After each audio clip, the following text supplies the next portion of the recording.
Matthew chapter 5. We're, you know, all of chapter 5 and 6 and 7 comprise what we call the Sermon on the Mount, the discourse on the hillside.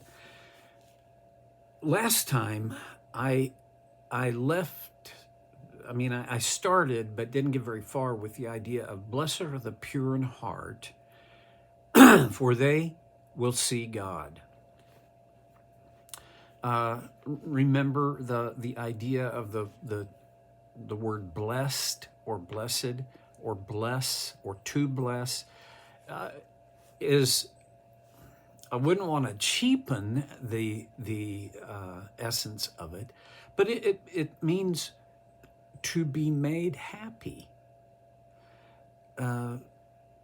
So happy are the pure in heart, and here's why they're happy: because they will see God. All right, let's look at the two things: pure in heart. First of all, let's figure out what heart means. We talked about this before. Oh boy, I just heard what I said. I used the what is that? The we, as in, it wasn't we, it was me. Okay, I talked about this. Sorry. Anyway, the heart in Hebrew thinking and Greek thinking as well was the seat of not just our emotions, but of our will, the seat of our choices. The heart was the seat of motivation and motive.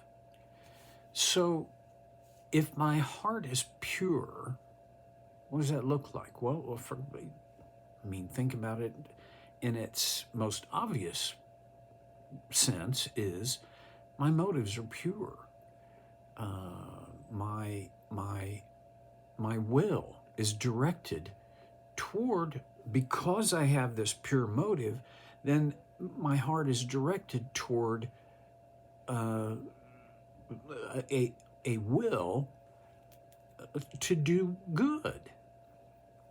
Okay, so the pure, and that comes back to it's not polluted.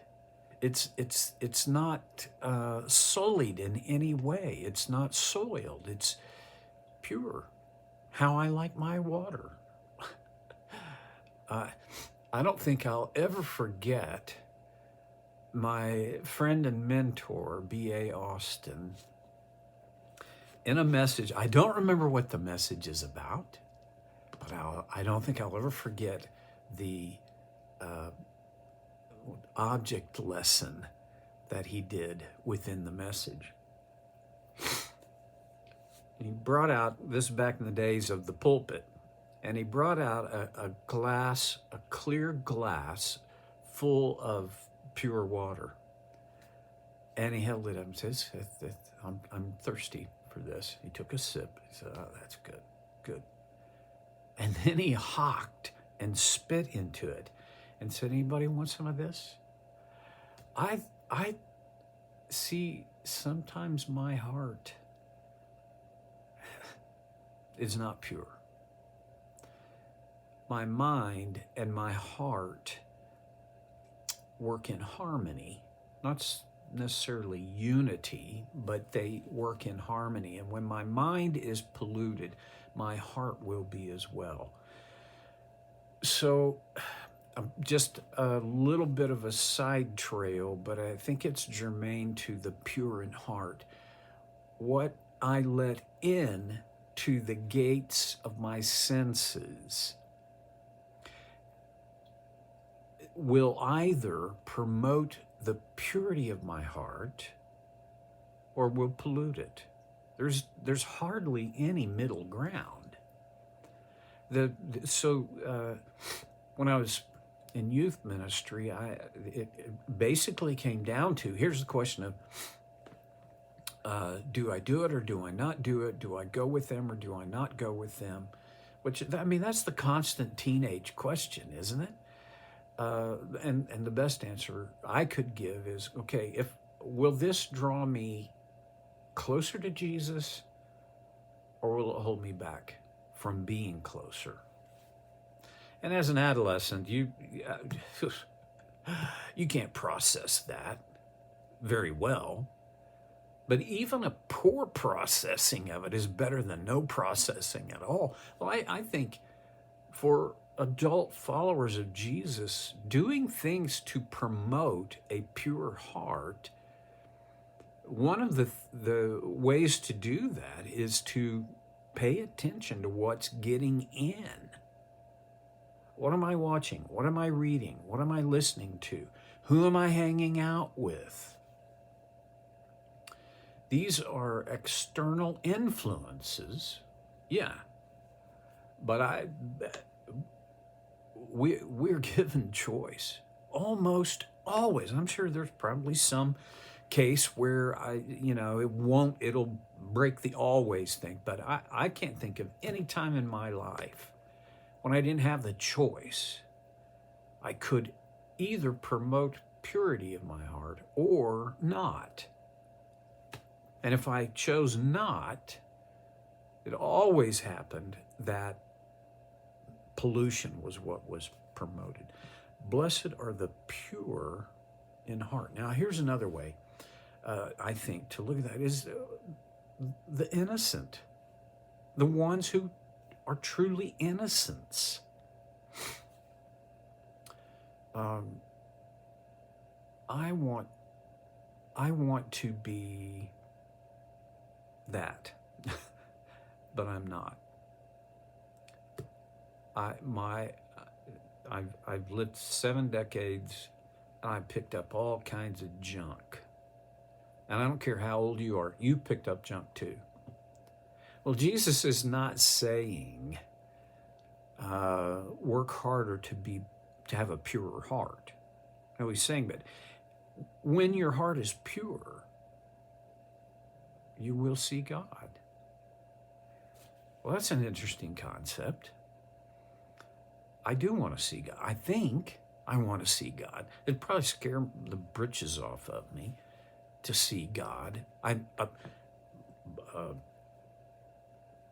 Isaiah, and he didn't see God, he saw an angel. And when he saw the angel, he said, I'm unclean. I'm a man of unclean lips.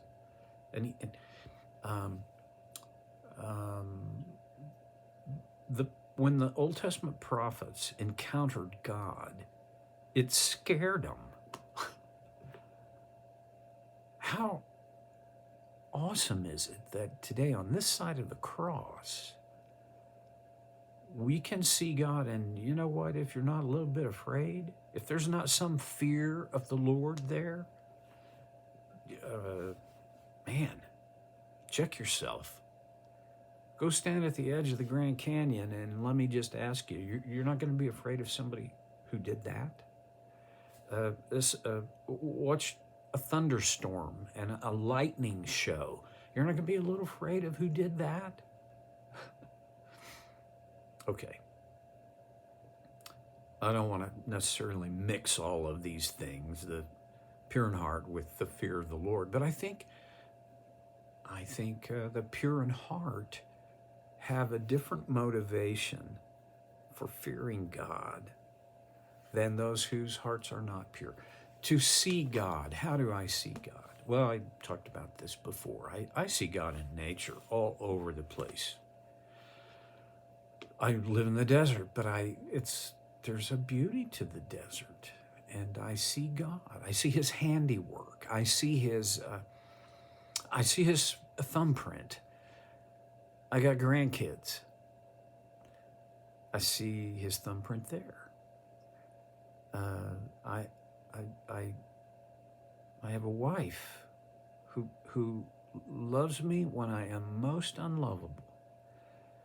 I see God there. When my heart is pure, I more consistently and more easily see God.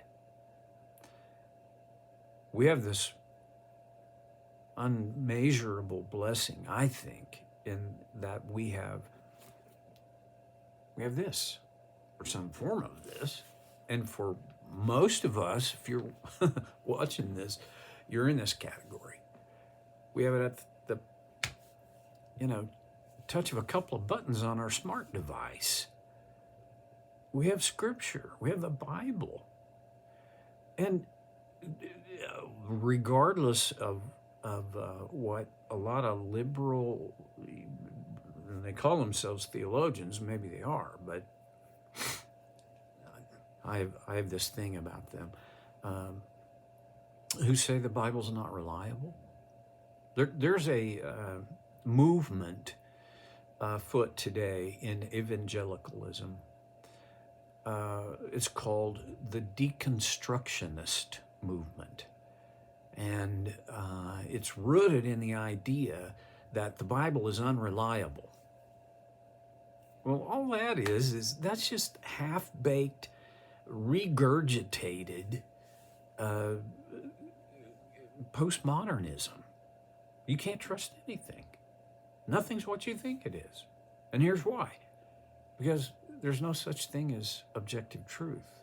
It's all relative. All right, I can get on a high horse about all that.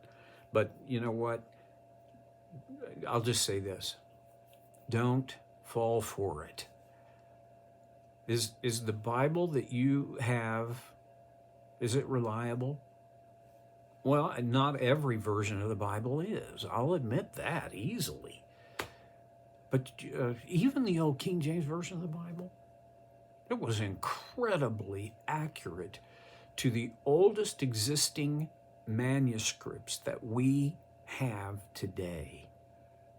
And they didn't have those. They had a really, the number of those discovered ancient manuscripts has multiplied since 1611, when the King James Version of the Bible was translated. Yeah, okay. So what I'm saying is, when I read the Bible, I ought to be able to see God. Here's another thing about seeing anything. We generally see what we look for. I don't think I look for God enough. I'm too busy getting from point A to point B, or doing the next thing, or I'm distracted. To see God, I think we may need to undistract ourselves. We may need to get really serious about what's the noise in my life, and how can I quiet it some? What clutters my field of vision, and how do I unclutter it? Because I want to see God. I want to look for Him.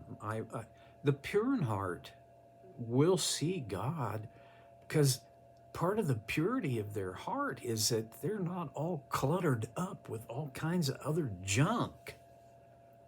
I want to be that. This won't happen accidentally. This will happen by the grace of Christ, which I want to intentionally embrace. I want to intentionally